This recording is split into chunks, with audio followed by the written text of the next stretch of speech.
Welcome back. In this video, we are going to demonstrate how to use sliders as part of your geometric constructions. So let's go over to GeoGebra. No. There we go. Okay. So we went to GeoGebra.org. We'll go here and select Start Calculator. Now, of course, this brings up the kind of algebraic view, like we want to graph a function or something like that, but we want to do some geometry here. So over here in the top right, we'll select geometry. It'll give us a nice blank slate and show us the basic suite of geometry tools. All right, so I'm going to need to go and select more, and then slider should be somewhere. I guess I got to go more again, huh? Okay, we have a lot of tools. Where the heck is the slider?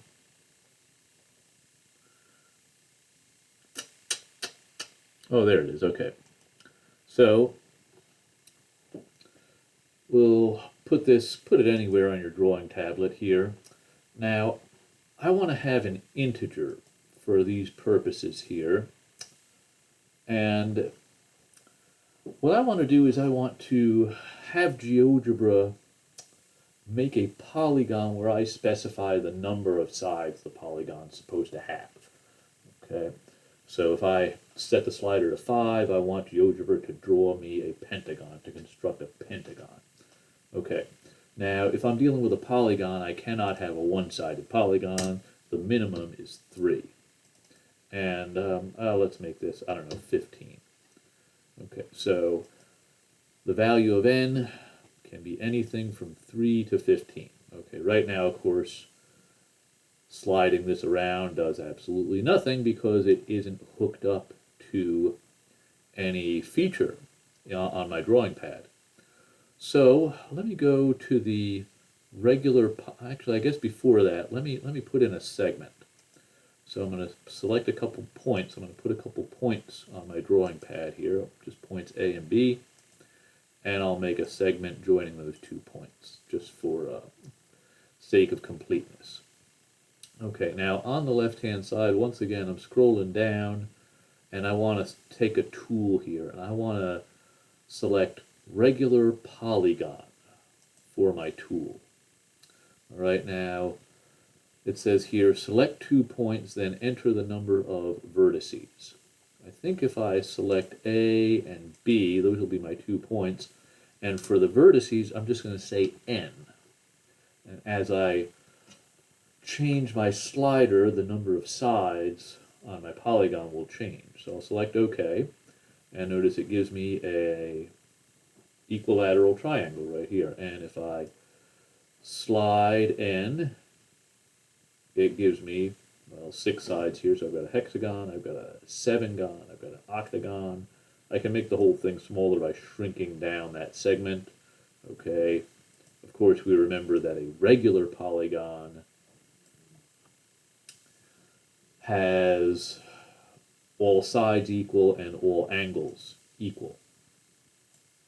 Okay, so if you're going to create a construction that you want to change based on the values of some variable like the number of sides, you got to create your slider first. Okay, if I tried to do this without having the slider already in there, I don't think GeoGebra would like that very much. Okay, so create your slider first, and then make sure you kind of decide what range and intervals you want it to have. Okay, if I go to edit this, if I go to settings here, I can edit my slider. Let me see, the slider controls here are min, max, and increment. So if I had done something like that and said, okay, you can have a min of 1, this is not going to like me once I hit. It's just going to not do anything because there's no way to draw a 2-sided polygon, right? So that was why I had decided that the min in this case should have been 3, okay, because I had an idea of what I wanted my slider to do beforehand.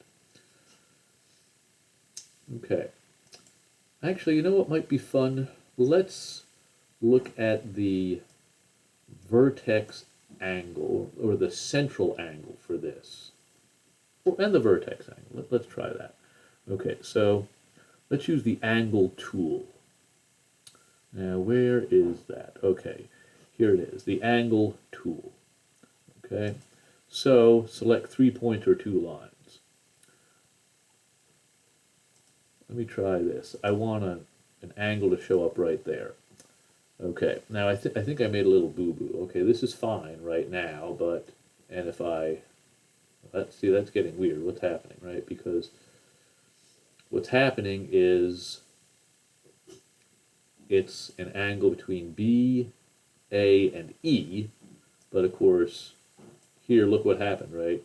B, A, E, that's not really the vertex angle, is it? So I'm going to undo that, and I'm going to make a smarter choice here. So with my angle, I know A, B, and C are always here. They're always in my picture.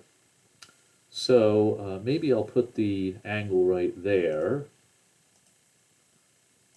And we got that. Okay. So let me move B out of the way here.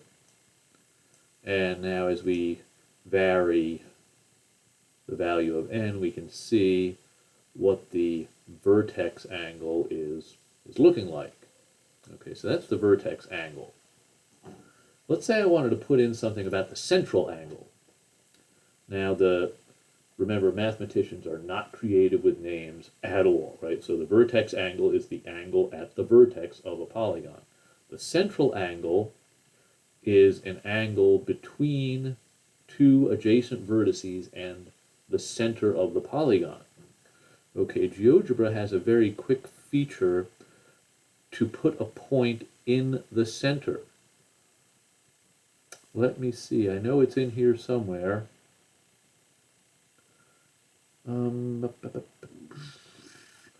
Okay, I guess I'll just say, okay, here it is, construction, midpoint, or center. Okay, so I'll select that tool. It says select 2-point, segment, circle, or conic. Can I just select that? Okay, I just clicked on my polygon. And I bet that n will always be in the center of my polygon. Okay, so very nice. N is the center of my polygon. Now, what I'll do is I'll make some segments here from A and B to N. Okay, so this right here, that's my central angle. Right, so if I wanted GeoGebra to show me what that was, I could go back to my angle tool. Now, where was it? I think I passed it. Okay, so there's my angle tool.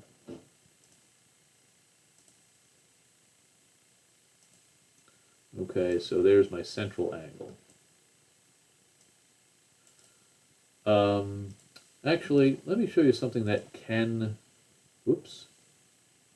Okay, redo it, put the center in there. Let me go ahead and delete the angle I just put in there. Okay, if I had selected my angle tool, if I had done it in the opposite order, oh, okay, it's still doing a nice little interior angle. It used to act a little funny if you didn't select the points in the right order. Okay. So